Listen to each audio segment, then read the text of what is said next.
끝까지 보면 도움이 되는 마주마TV입니다. 우리가 일상을 살아가면서 꼭 필요한 것들이 있습니다. 매일 혹은 일주일 몇 번이라도 꼭 한 번씩 이용하게 되는 것이 있는데요. 바로 은행의 금융거래 서비스입니다. 직장에서 월급을 이체받을 때, 사업을 하면서 필요한 거래를 할 때, 가족 또는 지인들과 필요한 돈을 주고받을 때, 예금한 돈을 찾을 때 등 다양한 이유들로 은행의 금융거래 서비스를 이용하곤 합니다. 입금, 출금, 계좌이체, 대출 등 이용할 수 있는 다양한 금융거래가 있는데요. 이 중에서 가장 많은 분들이 자주 이용하는 것 중에 하나가 입출금 거래 서비스와 계좌이체가 아닐까 싶습니다. 오늘은 많은 분들이 꼭 알고 계셔야 하는 은행 관련 중요한 정보에 대해서 소개해 드리려 합니다. 본인 명의 통장을 개설해서 계좌를 통한 금융거래를 하시는 분들이라면 누구나 꼭 확인하셔야 합니다. 그런 관련 내용이 궁금하신 분들은 오늘 영상을 통해서 꼭 확인해 보시길 바랍니다. 돈을 은행에 예금하는 분들이 많이 계실 거예요. 직접 돈을 갖고 있기보다는 그때그때마다 은행의 예금이나 적금 상품을 이용하곤 합니다.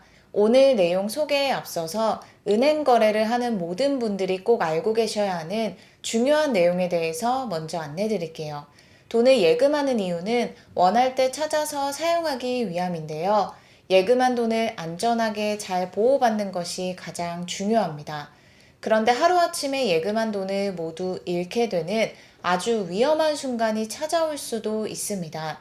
누구나 이런 피해를 입을 수 있기 때문에 늘 조심해야 하는 것이 바로 금융사기 범죄 피해인데요. 정부에서도 이런 피해를 줄여나가기 위해서 여러 가지 제도를 시행하고 있습니다. 먼저는 금융사기 범죄 피해를 입지 않는 것이 가장 중요하지만 혹시라도 이런 피해를 입게 되었을 때 2차, 3차 피해를 막는 것 또한 매우 중요합니다. 보통 은행 한 곳에 계좌를 보유하기보다는 여러 은행에 여러 가지 계좌를 보유하고 있는 경우가 많죠. 1차 피해가 발생한 후 다른 은행의 본인 명의 계좌에도 동일한 피해가 일어날 수 있기 때문에 빠르게 본인 명의 계좌 지급 정지 신청을 하는 것이 매우 중요합니다. 현재 시행하고 있는 제도가 있는데요. 본인 계좌 일괄 지급 정지 서비스로 은행 계좌를 보유하신 분들이라면 꼭 미리 알고 계셔야 하는 제도입니다. 기존에는 보유하고 있는 계좌 은행에 각각 전화해서 지급 정지 신청을 해야 했었는데요. 그러다 보니 시간이 지체되므로 추가 피해 발생에 대한 우려도 있었습니다. 이후 제도가 개선되어 모든 계좌를 한 번에 일괄로 지급 정지 신청을 할 수 있도록 서비스를 시행하고 있습니다. 온라인을 통해서만 가능했던 지급 정지 신청도 오프라인을 통해서도 신청이 가능하도록 변경됐습니다. 온라인 이용이 어려운 디지털 취약계층 분들도 오프라인을 통해서 해당 서비스를 이용할 수 있게 되었습니다. 오프라인 신청은 영업점을 방문하시면 되고 고객센터를 통한 전화 신청도 가능합니다. 본인 계좌 일괄 지급 정지 서비스를 이용할 수 있는 은행은 19개사, 증권사는 23개사, 제2금융은 7개사입니다. 은행 19개사는 산업, 농협, 신한, 우리, 기업, 국민, SC제일, 하나, 시티, 수협, 카카오, 토스, K, 대구, 부산, 광주, 제주, 전북, 경남은행이며 제2금융 7개사는 농협중앙회, 수협중앙회, 산림조합중앙회, 신협중앙회, 저축은행중앙회, 새마을금고중앙회, 우정사업본부입니다.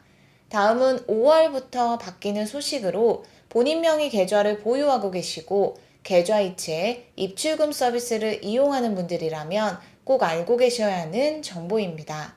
필요한 돈을 송금하거나 필요할 때마다 출금하곤 합니다. 그동안 은행의 금융거래 서비스를 이용하면서 이런 불편함 한 번쯤은 느껴보신 적 있으실 거예요. 은행 계좌를 통해서 돈을 송금해야 하는데 한도가 설정되어 있어서 몇 번에 걸쳐서 나눠서 송금을 해야 하는 등 불편한 점들이 많았습니다. 은행 창구를 통해서 송금할 수 있는 금액은 조금 더 커서 은행에 방문해서 계좌이체를 할 경우에는 불편함을 줄일 수 있지만 방문할 수 있는 시간이 없는 경우에는 모바일 뱅킹 등을 통해서 돈을 송금할 수밖에 없습니다. 돈을 인출할 때도 마찬가지인데요. ATM을 통해서 필요한 돈을 인출할 때도 거래 한도가 설정되어 있어서 필요한 만큼 인출할 수 없다는 불편함도 있었습니다. 한도 제한 계좌 때문인데요. 계속해서 피해가 발생하고 있는 대포 통장 등 금융사기 범죄를 근절하기 위해서 입출금 통장 개설할 때 금융거래 목적을 확인하는 제도가 시행되어 왔습니다. 금융거래 목적 확인에 필요한 객관적 증빙 서류를 제출할 수 없어서 입출금 통장 개설이 곤란했던 은행 이용자를 위해서 2016년에 도입된 계좌가 한도 제한 계좌입니다. 한도 제한 계좌의 경우 이체와 ATM 거래 한도는 다음과 같습니다. 인터넷 뱅킹 30만 원, ATM 30만 원, 창구 거래 100만 원이 적용됩니다. 5월부터는 한도 제한 계좌의 일일 거래 한도가 상향됩니다. 그동안 한도 제한으로 인해서 이체, 출금 업무를 볼 때 불편하셨던 분들은 한도 금액이 상향됨에 따라 불편함이 조금이나마 해소될 것 같습니다.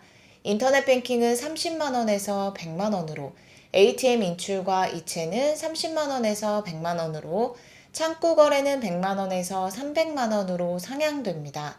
이체 인출 한도 상향을 위해서 은행에 별도로 신청을 해야 하는 건지도 궁금하실 텐데요. 별도로 신청하지 않아도 적용됩니다.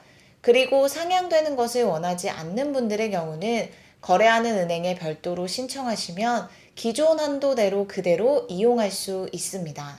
또한 금융거래 목적 확인을 위해서 증빙 서류를 제출할 때도 기존보다 더 편하게 제출할 수 있게 됩니다. 그동안은 입출금 통장을 개설할 때 한도 제한 계좌의 한도 해제를 위해서 건강보험 자격 득실 확인서, 근로소득 원천 징수 영수증 등 금융거래 목적 확인을 위한 서류를 제출할 때 실물 서류를 직접 준비해서 제출해야 했었는데요. 실물 서류를 직접 제출하는 경우 혹시라도 서류가 누락되는 경우에는 다시 발급받기 위해서 관공서 등을 여러 번 방문해야 할 때도 있었습니다. 앞으로는 실물 서류 제출을 최소화하고 이용자가 동의하는 경우 은행에서 금융거래 목적 확인에 필요한 정보를 자동으로 수집할 수 있게 됩니다. 은행의 공공마이 데이터를 활용해서 서류 제출 시 절차를 최소한으로 줄여나갈 것이라고 합니다. 즉, 5월부터는 한도 제한 계좌의 이체, 인출 한도가 상향되고 은행의 공공마이 데이터를 통해서 한도 제한 계좌의 한도를 해제하기 위해 실물 서류를 제출해야 할 때 간소화됩니다. 오늘은 은행 거래 관련 소식에 대해서 살펴봤는데요. 추가적으로 전해지는 소식이 있으면 다시 한번 영상을 통해서 안내드리겠습니다. 오늘도 끝까지 봐주셔서 정말 감사합니다. 구독과 좋아요, 알림 설정 꼭 부탁드립니다. 감사합니다.